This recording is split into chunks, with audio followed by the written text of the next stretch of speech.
Welcome to the Mendoza Podcast, financial talk that makes sense. I'm your Illinois State Controller, Susanna Mendoza, and I want to help answer all the questions you have about money matters, but we're maybe afraid to ask. We're going to learn a lot and have some fun together. Hi, and welcome back. For today's edition of the Mendoza Podcast, we are going to get real about something that a lot of us dread to think about, debt. Now, the only way you're going to pay down that debt is to face it head on. With me today is Ryan Decker, founding director of North Central College's Center for Financial Literacy. Ryan holds a doctorate in economics and is a certified financial planner. Thanks so much for being here with us today, Ryan, and I hope you can tell us a little bit about your role at the Financial Literacy Center. Absolutely. Thank you for having me. It's great to be here. Awesome. So I have a philosophy in life that if you see something wrong, those who have the ability to do something have the responsibility to do something. I love it. I think financial illiteracy is a big problem. So let's do something about it. So I'm very happy to be here, and I appreciate your time here today. Oh, I love it. You're speaking my language. I mean, because I think it's really important to talk about debt. It's something that no one really ever wants to talk about. There's this like guttural, apprehension about wanting to deal with the reality of what your life might be if you are living with debt. But why don't we just start off by explaining, if you could do this for folks who might be watching, what are the different types of debt? Yeah, sure. So anytime you owe somebody money, it's a type of debt. Now, really any type of debt can be good debt or bad debt, right? You take the largest debt that Americans have is mortgages, right? You can definitely overspend on a mortgage, right? Buy too much of a house that you can't afford. So potentially that could be bad debt if you spend too much. But a lot of mortgages, nobody has $200,000 saved up to buy cash for a house, right? So sometimes that's really good debt. And it's good debt because it's seen as an asset. It is seen as an asset. There's collateral behind that debt, right? And generally speaking, house prices appreciate in value, right? We have fixed amounts of land in this country, so house prices generally appreciate. So it's a debt tied to an appreciating asset that we generally take care of. Yeah, and kind of just to drill even a little bit deeper, think of it as like a forced savings for people who aren't very disciplined in saving, right? If you invest your money into a mortgage that you're going to hold on to and be able to pay, eventually that asset will appreciate if all things are normal, and then when you're ready to sell it, you actually should be making much more than what your original buying price was. Absolutely. You're building equity along the way. You're building the equity. That's right. Exactly right. You can access that equity later on in a home equity line of credit, that's right. Which is another form of debt that we can talk about. But yes, so mortgages is number one. Second and third, it goes back and forth these days between student loan debt and auto loan debt. I actually read just this morning that the average price for a new car in the United States is over $50,000. First Ouch. time it's ever been that high. Now, not everybody's buying the luxury SUVs that cost more than that, sure. But still, car prices are increasing, which means if we want to buy a car and we don't have the cash to pay for it, then we have to go into debt for it. And combine that with the cost of education continuing to rise in this country, student loan debt and auto loan debt, it's 2 and 3 in the types of debt that we hold as Americans. Wow, that's amazing. So, what's funny is I had a Bring Your Kid to Work Day event here, like many people do across the city or the state. And on that day, I did a little video of 2 kids. One of them was Minnie Mendoza, and the other one was, a worker here. And they had different ideas on how to spend money. And my son was the Minnie worker and there were 2 boys.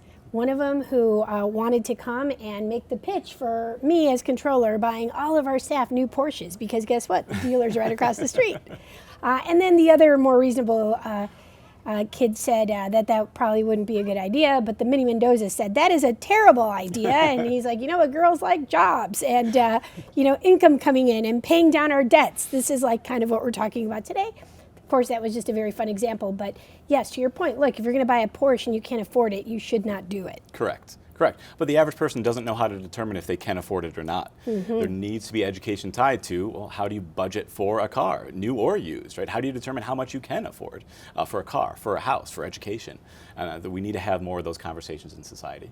Isn't it amazing how we all know these things? This is common sense that you should actually become financially literate, yet our schools don't offer financial literacy at the earliest levels. Correct. So Illinois currently does not require personal finance as a graduation requirement for high school. Around 30 other states in the union do. So hopefully the dominoes will continue to fall, and Illinois will be one of those states that require personal finance to graduate high school.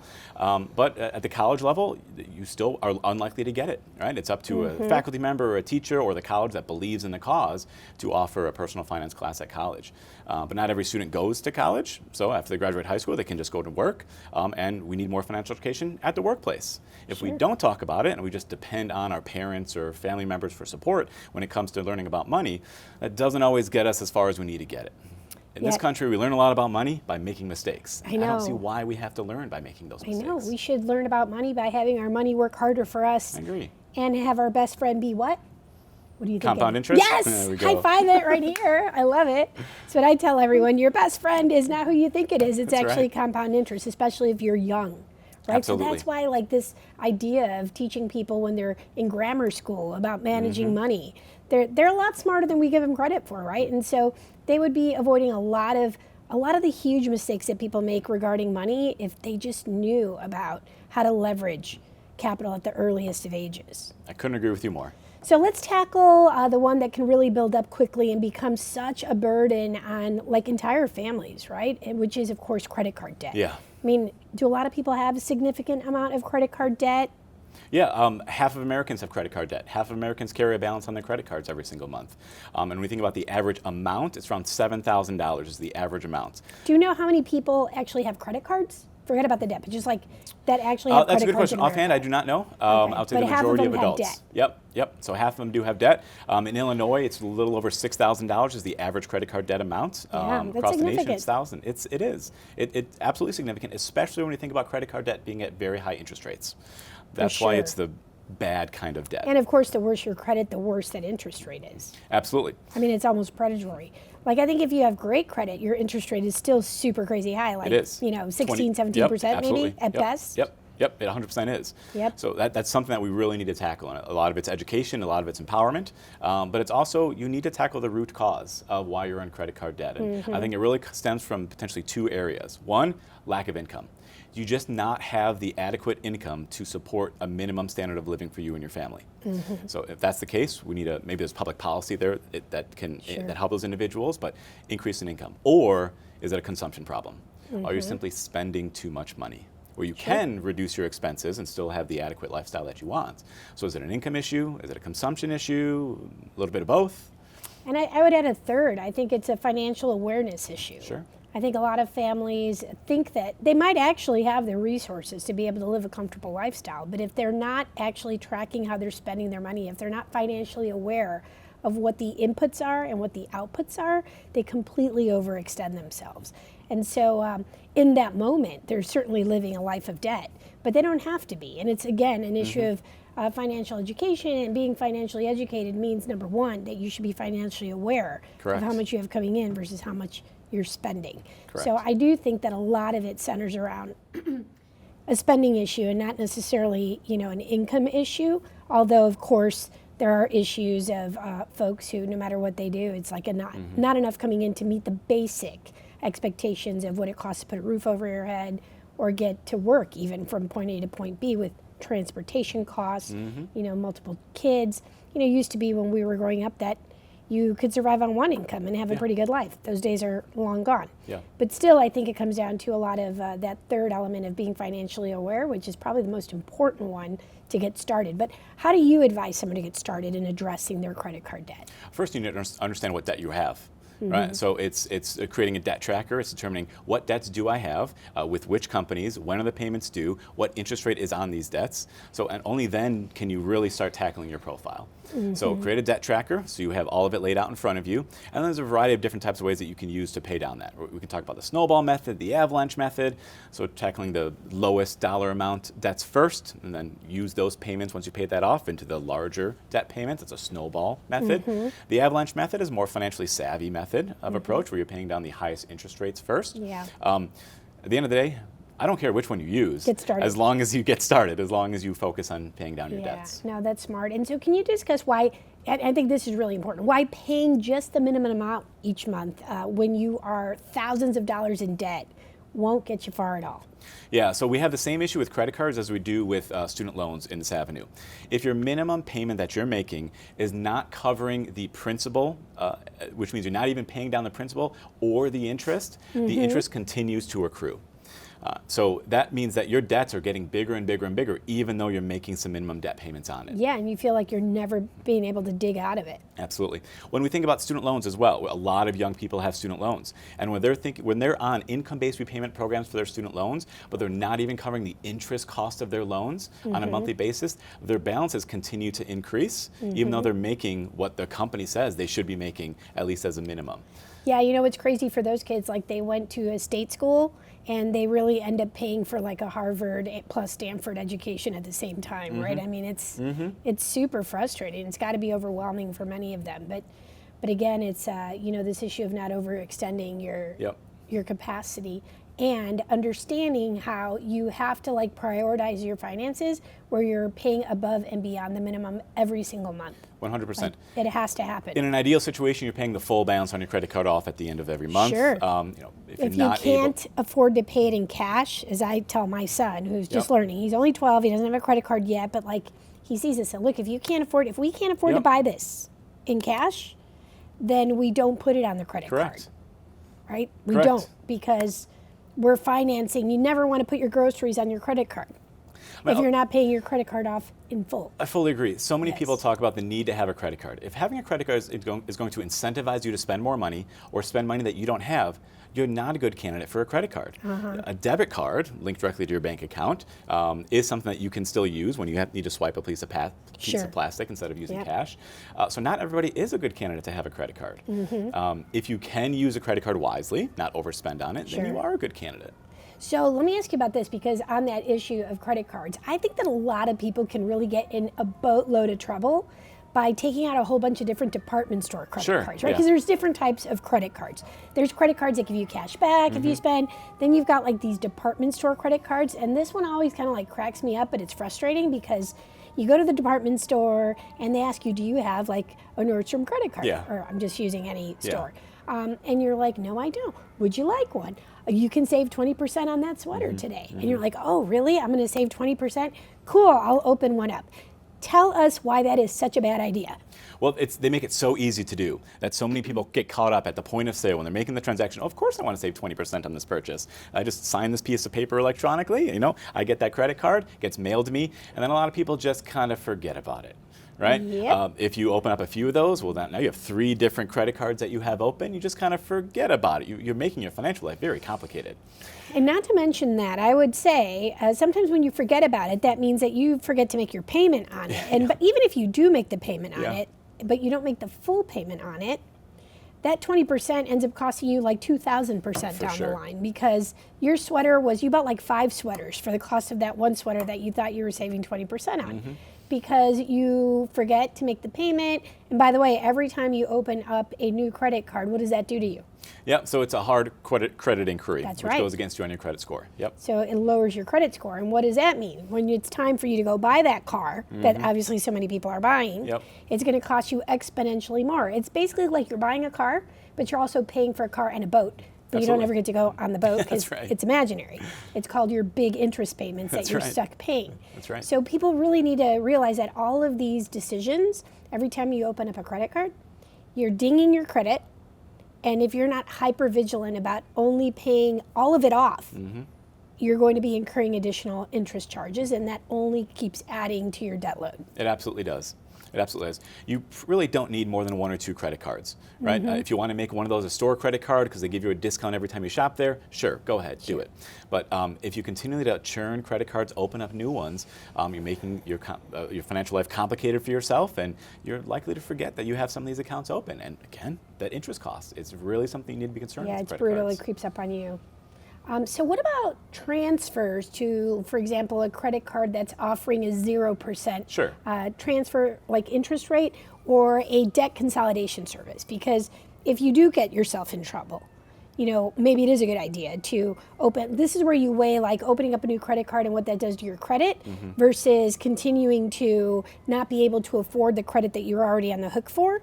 So when you're thinking about how do I get started on fixing this, I do think sometimes it might be worth, biting the bullet a little bit on your credit score to take on a 0% interest credit card for a year. But that only makes sense if you have a plan to pay that off in full before that year is up. So walk us through like some of those options, either credit consolidation or a zero transfer fee as a means to an end. Yes. So with the balance transfers, taking advantage of the 0% interest rate financing for 6 months or a year, it can be an option.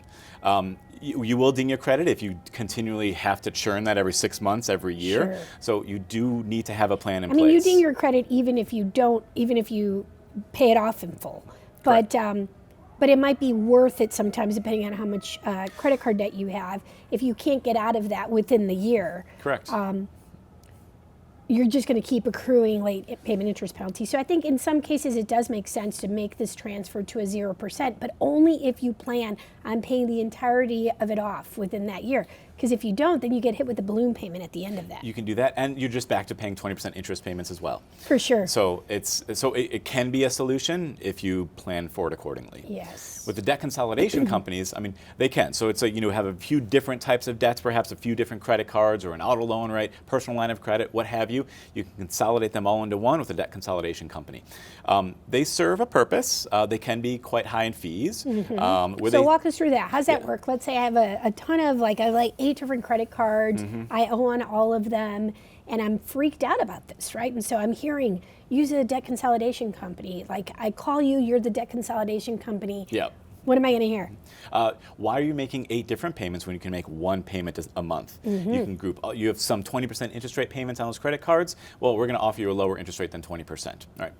We're still going to pull your credit and determine what risk you are to us, but there's some ease, some convenience to taking all 8 of those payments, paying them all off, and condensing it down into one debt. However, that debt consolidation company knows that you're a risky borrower, right? Sure. You have 8 different debts, and you're paying high interest rates on some of those debts. So something caused you to get into that trouble. So where they might be able to give you less in an interest cost, they also might charge you higher fees to kind of recoup some of their risk along the way. So if you are considering debt consolidation companies, you really need to think about the total cost of that debt, not just the interest rate, but fees as well as the terms. Are the terms different than what you currently have? And that's something that you really need to watch out for. What I would suggest people do before they kind of go those routes is really talk to a credit counseling agency. These are nonprofits that are aimed at helping people who need some assistance. So where do people access that information? Like how would you know which one is one that's trustworthy versus, So the Consumer Financial Protections Bureau, CFPB, the website is still live. The consumers can go onto that website, and there's a bunch of national agencies that they can team up with in order to talk with an individual. Oftentimes, that's a national network of localized physical in-person support that somebody can go into. But also check with your local community. You might have a local non-for-profit that is focused on helping people out that are on the that have heavy debts. So check locally as well as check the Consumer Financial Protections Bureau, CFPB website. I think that's really good advice. Yeah, thank you. So you mentioned earlier the terms debt snowball, right, and debt avalanche as techniques for paying off what you owe. But let's walk through that a little bit more, because I think that how you approach your debt repayment really kind of matters. And I tend to agree with you 100% that you should start by tackling the highest interest rates first. What do people do more? Whatever their behavioral biases allow them to do. So some people need to feel that they got started. You want an easy win. Correct. So if you have a small amount of debt, you tackle that and you're like, okay, good, I did it. And then you build from there. Versus you understand the math of this. Correct. And if you understand the math of it, it's always going to make more sense to pay down the credit cards with the highest interest first. It is. And there's one assumption in the debt snowball method that not everybody fully understands until they get there. The debt snowball method works is once you pay off that lowest balance first, you need to take the payments that you were attributing to that debt and roll them into the next debt item. 100%. If you're going to just take as a savings now and now spend that money, well, you're now no longer taking advantage of the debt snowball method. Yes. Whereas the avalanche method, you don't have that same mentality where you have to take those payments and attribute them moving forward. So whichever one your brain tells you works better for you, I say do. I also side with the mathematical approach, so where you're saving the most money in interest. Sure. But if you are a debt snowball person, as long as you do the method. Certainly better than not doing anything. Absolutely. And I do think the best scenario is where you have the smallest amount of debt with the highest amount of interest, because that's like your easy win, right? Sure You're like, is. I'm going to tackle this one because mathematically it works from an interest perspective, and you get your first win and then move on. But you have to take everything you were paying on that card and put the entire amount towards the next credit card that has the highest interest, for example, or the next win you want to have, because otherwise it doesn't work. So don't reward yourself until you have paid off your credit card debt. Well, when we talk about these balance transfers, or we talk about debt consolidation, or even these pay down methods, it's not always tackling the root cause of you getting into debt. So let's say you do that debt consolidation. So now you free up those 8 credit cards, right? Well, now you have 3, 5, 8 credit cards that you can now charge on because you've paid off that Don't debt. do it. Rip them up. Exactly. So we really need to think about making educated, healthy decisions, which is why this podcast and all this information should be out there publicly available for everybody to see and receive. For sure. Now, I would say when I say rip them up, I don't necessarily mean close your accounts though, because that's something else people don't necessarily understand, that when you close out a credit card line, you actually ding your credit instead of improve it. It goes contrary to what like conventional wisdom would be, right? You think, I'm going to pay off this credit card and I'm going to close it. It'll actually ding your credit. So you want to rip up your cards and not use it. Don't use it for online purchases. Pretend you don't have that credit card anymore, but keep the account open. It will actually help improve your credit over time. And the longest serving card that you've had, that's the one you definitely don't ever want to close, because that will absolutely ding your credit. And a lot of these things, like from what would be to a consumer a common sense approach, they don't make any sense. But like for your credit sense, you have to know the longer you have that line open, the better for your credit score. So give yourself the financial discipline of cutting up the credit card once. That's your victory, right? Have like a cutting the card party, whatever. Don't use it anymore, and then focus on paying down your existing and remaining debts. And then once those are all done, you will get in the practice, I think. What happens is like you get a mental shift of how you even think about debt. And so after you've gone like a whole year with just like one credit card and you're paying it on time and you're paying it off every month, then you can give yourself the luxury of incremental increases if they make sense. But the goal is to always run your credit cards, in my opinion, in a way as if it's a debit card, where if you don't have the money in the bank, you shouldn't be putting it on the card. That's right. I say the same thing. Treat your credit card like it's a debit card. But you said something really important. When we think about your credit score, it's oftentimes counterintuitive. Right? Where you're like, oh, I should cut up that credit card, close that account because I'm not going to use it anymore. Well, the average age of credit is a thing that matters when it comes to your credit score. It does. So a lot of these things that are great financial healthy behaviors end up lowering your credit score, at least temporarily. You'll overcome it over time. But yeah, it's oftentimes counterintuitive.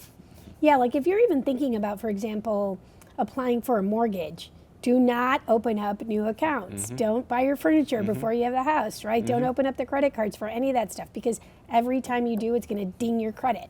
And that's going to cost you monumentally more when your interest rate on your mortgage is higher than it should be, because you just kind of self-inflicted a wound when you didn't even use the credit card. So just opening it up, even if you don't charge anything to it, will ding your credit. And I think these are like very simple things that just most people don't talk about, so they don't realize that they're damaging their credit without even accessing the actual money.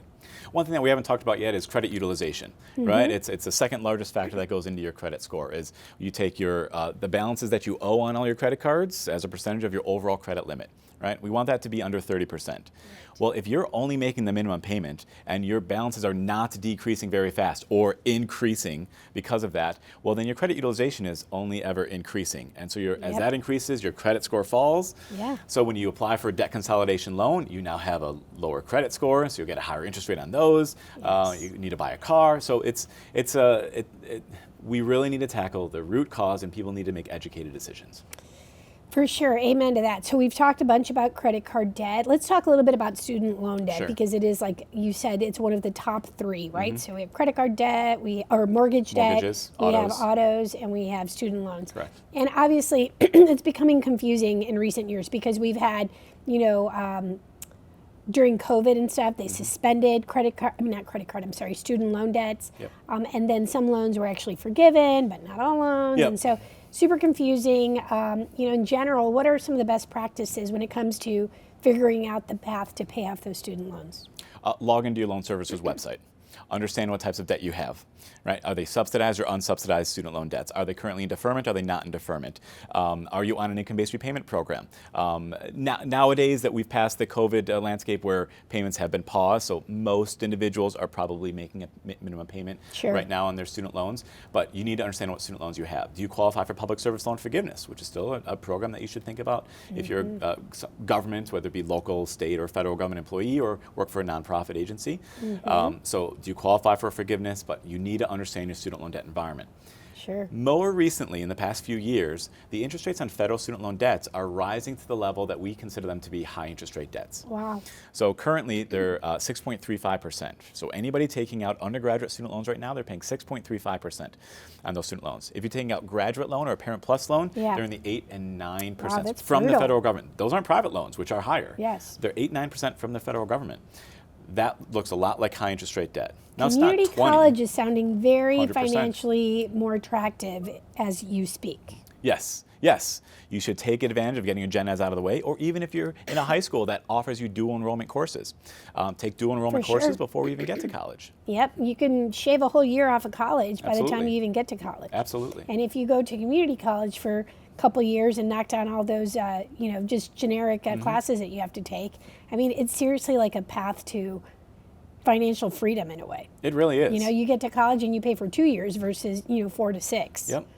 And scholarships. Oh, big time. Drive that home. So kids, get good grades, listen to your parents, and, try to help them out financially by making smart decisions as well. Now, you hear about sometimes some of these student loans being deferrable, right? Or people deferring their student loans. I mean, what does that mean? And is it a good idea if people are having trouble making those payments every month? Yeah, so if you have student loans and you're currently not making a payment, you're likely either in deferment or forbearance. You're probably in deferment if you are at least a half-time student. So if you are taking out student loans and you're currently enrolled in a graduate program, undergraduate program, you're in deferment, you don't currently owe. If you do have unsubsidized student loans, you're accruing interest that capitalizes into the balance when you graduate, 6 months after you graduate, but you currently don't owe. Active duty military also qualifies for deferment, right? But that's intended to be temporary because you will end up graduating. You will. So once you start working, you got to pay up. 6 months after graduation, your loans activate. If you then have a financial emergency or cannot pay your student loans when you're an adult working out of college, then you're thinking about forbearance, which is, again, still temporary. You can get forbearance on your mortgage. You can get forbearance on your student loans. And the way that you do that is really contact your loan servicer. Contact your loan servicer, say, I'm having trouble paying my bills. What options do I have available to me? And ideally, they will you can do forbearance. They'll check to see if you are still in school, or have you used your grace period yet? So talk with your loan servicer if you are in a financial emergency, because if you owe somebody money, they want you to pay them back. For sure. They will work with you to an extent to give you the resources that you need, deferment, forbearance, what have you, to making minimum payments, income-based repayments, whatever it might be, so you do start paying them back. So you can't run from your debts, especially if they're student loan debts, which are collateralized against your income in this country. So you really need to talk to your loan servicer. That's a very good point. I think it's so confusing, like I said, students are busy just trying to get good grades, right? And, they don't think this through. Like when I want to go to this cool school and, what's $100,000 or $300,000 in student debt seems like, oh, other people do it, I can do this too. And then they realize the job market's a lot tougher than they ever thought or were ever told or promised. And also, if you go to a huge school or super expensive school where tuition's like $60,000, $80,000 and you decide to be an English teacher, guess what? The math does not add up. Correct. So these are conversations that people need to have with their kids too about like, what do you plan to study in school? When you're 18, do you know exactly what you want to study in college? Because if you don't, then you should be thinking about community college for those first 2 years. And for example, the city of Chicago has a program where if you get a B in any Chicago public school, you don't have to pay for any community college. Wonderful. It's a scholarship automatically. So you're saving 2 years worth of tuition. And you should act like, and this is where I would say, like with credit cards, paying them off, you should pretend you do have whatever the tuition payment would be and see if you can put that aside in some sort of an investment vehicle so that when you do finally need to access college and you're paying for it, if you're not getting scholarships, you're able to kind of help pay yourself a little bit or at least save money for when you do have to pay those loans back. But it's, these are things that obviously on paper make sense, but it's just so much harder to actually do in real life. Absolutely. When a high school senior falls in love with a college, they have the major, they love the campus community, it's really hard to put money in the front of that equation. Totally. These are very emotionally driven decisions. And definitely it's hard for an 18-year-old to understand the financial implications of following the emotional decision versus the financial one. Absolutely. And for a 16-year-old kid, graduating from college seems like so long away, right? That, I'll tackle that when I graduate. I can take out debts, but I'm going to get a job. I'll pay it off someday. Well, you're not guaranteed a job. You're not guaranteed a well-paying job. You're not guaranteed a raise. So we really need to push that education to parents, to provide it to their kids. But we have a lot of first-generation students in this country, especially in the Chicagoland area. Sure. So first-generation students, where they didn't have a parent that did go to higher education. Right. So hopefully we have the appropriate guidance counselors and resources at the school to mentor our students. Hence why we should be teaching financial literacy at the earliest of ages in Illinois, all our schools. It is really like we're doing a disservice to, not just to those kids, but I'll tell you what, to our economy. Absolutely. Our state's economy, our municipal economies would be so much stronger if we were churning out financially savvy kids from our schools. Absolutely. Who then would clearly go on to make more money, go on to pay more in taxes willingly because they have great jobs versus like menial jobs. And there's nothing wrong with having a menial job, but you should, if you were financially savvy from the get-go, you wouldn't necessarily have to, right? And so I think a lot of kids grow up in environments, I was one of them, whose parents worked so hard, and I adore my parents. I have nothing but respect and gratitude for them, but they didn't know any better, and they worked very, very hard to make ends meet and to put a roof over our head and to give us what we needed. Not necessarily that we wanted, right, but what we needed. But I was always told from an early age, never talk about money. Yeah. It's really rude. It's a lack of, class or things like that. And I think that the only people, I shouldn't say I think, I know, in fact, that the people who say never talk about money are people who don't have a lot of money or who have like anxiety about talking about money. Yet the people who have a ton of money, guess what they talk about all the time? Money. Yep. About how to be financially smart, about how to make your money work for you instead of you work harder for even less money, right? So it's these discussions should be happening at the earliest. Like when I was pregnant, I'd be like, we're going to make different decisions for you, right? Absolutely. Like, as soon as my son start working, it's going to be a max out on his Roth IRA, right? You don't get to spend a penny until you've maxed that out. We're going to be making, we talk about money all the time in my house, even though I'm an honest politician, so I'm not rich. But I want you to be rich, and I want everyone on my staff to be rich someday, and I want, every child growing up in this city, even if they came from the poorest community or in this state, in the most rural of areas where they don't think they're going to have a financial future, they can all have it if they use time and compound interest as their best friend. How something small can really grow into something huge. But no one's educating our folks on this stuff, and it's a game changer. That's how you really create generational wealth. 100% agreed. I would call on our politicians to implement a requirement for our high school students to graduate with personal finance.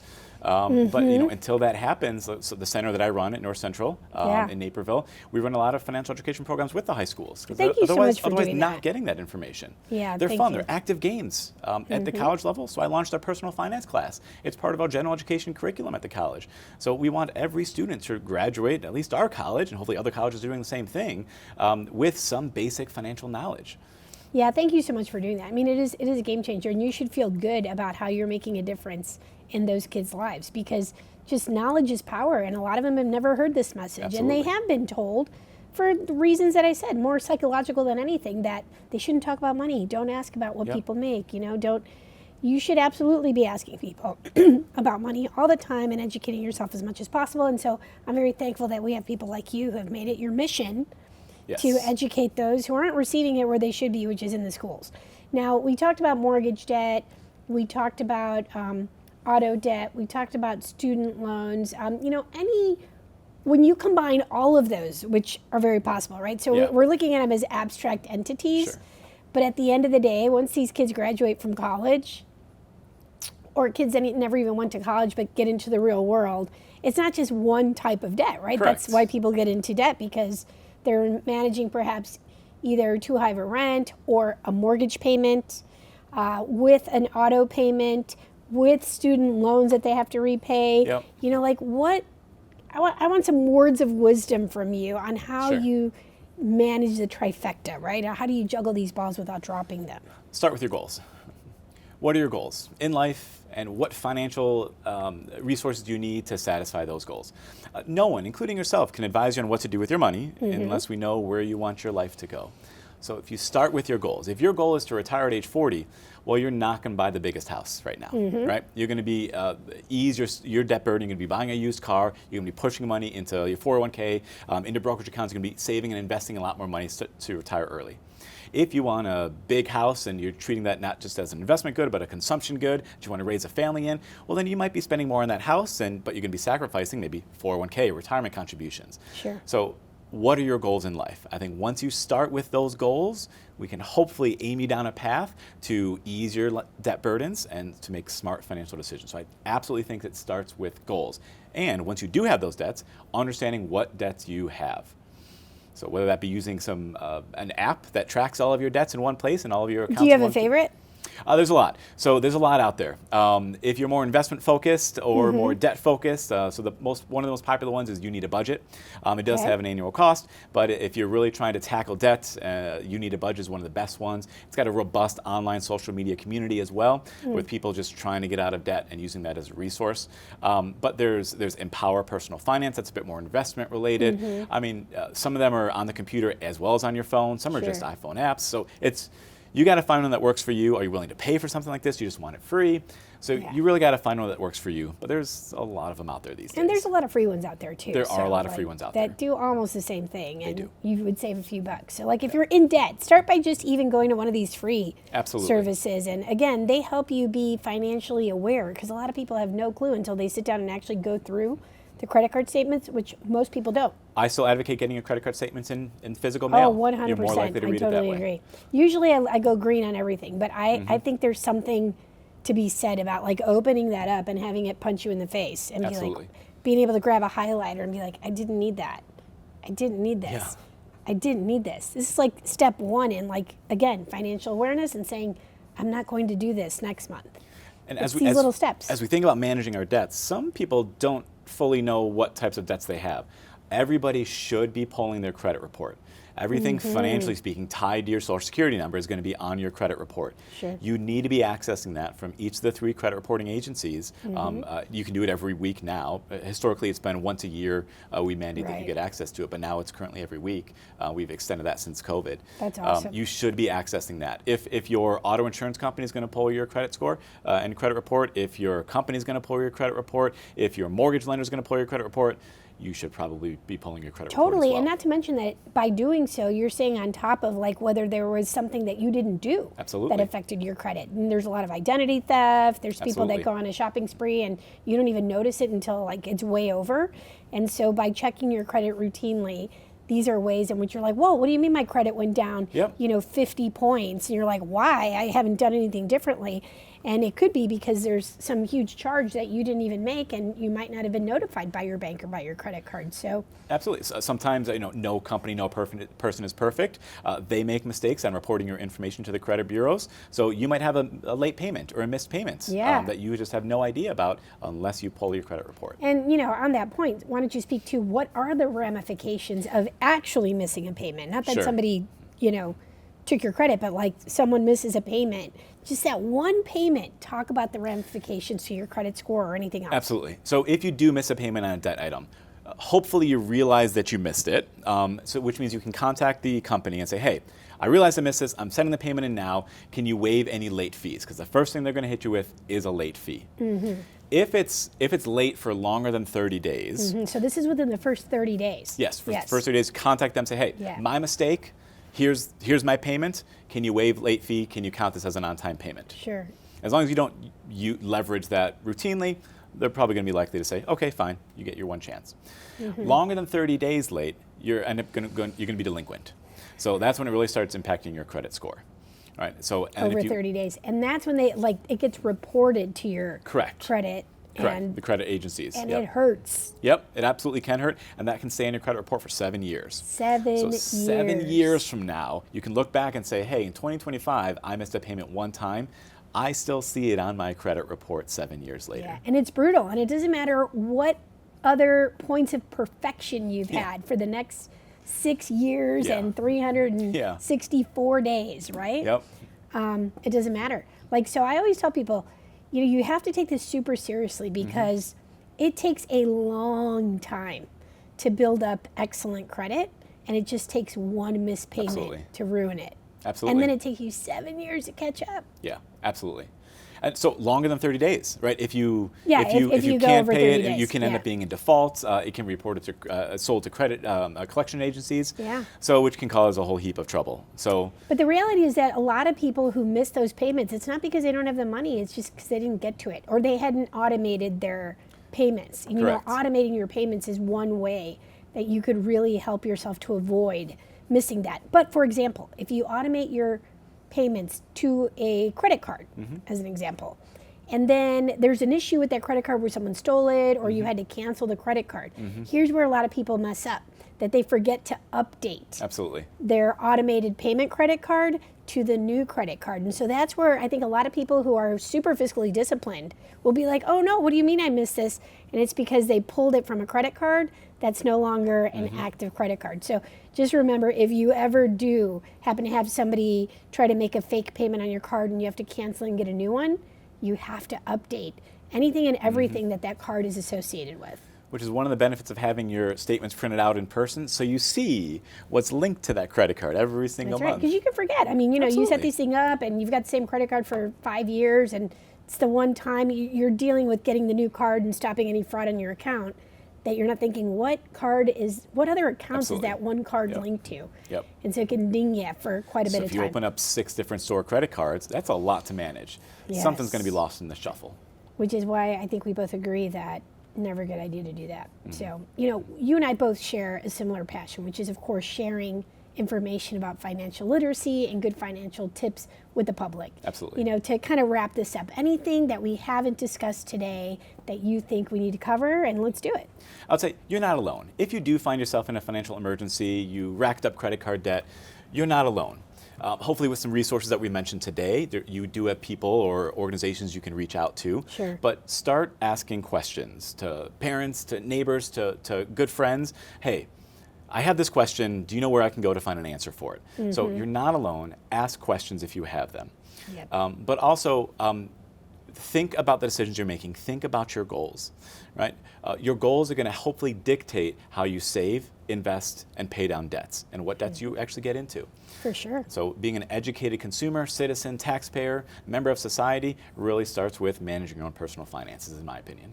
Amen. And look, I would say this to folks that no matter who you are and no matter how successful you think you are, every single person I've met somewhere along the line of my life at one point or another has had to struggle with credit card debt or a missed mortgage payment or things like that. But debt is debt, and it hurts just the same regardless of what kind it is. But the battle that you have is to succeed.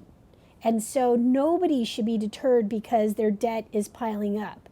The way you win is to get started. And I think that's kind of what you were just referring to.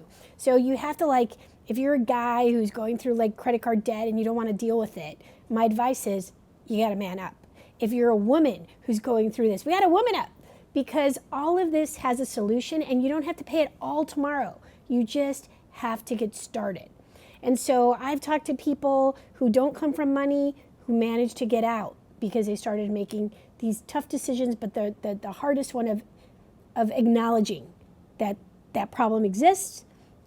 And I say it like how I've tackled the state's significant debts, $17 billion in unpaid bills that we've now paid off before getting federal ARPA dollars in the door, by the way. Just a good reminder to folks. We did it the hard way by being fiscally disciplined, by acknowledging how bad the problem was so that we can get started on fixing it. And you can do the same, whether it's $17 billion of unpaid bills that we have now paid off, or it's, $1,000 in debt that to you might feel like it's $17 billion. You can do it. I know you can do it. There is a path to getting there, and it starts with acknowledging that you have this issue and that you're going to do something about it, bit by bit. Once you realize that what felt like a mountain of debt that you couldn't breathe, as you start to chip away, you're going to start to maybe see a little bit of light come through that mountain of debt. And then you're going to be able to pop your head out of it the more you pay it off, and you can finally breathe.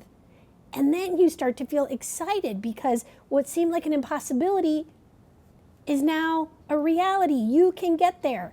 So Ryan, I want to thank you because I do know that he deals with this every day, and I hope that everyone had a chance to learn some tips today on how to address their debt without fear, and I would say without shame. We've all been there, but we can all get out of it. Half the battle is acknowledging the situation and then doing something about it. So let's get started. It's time, and I'll see you next time for another episode of the Mendoza Podcast.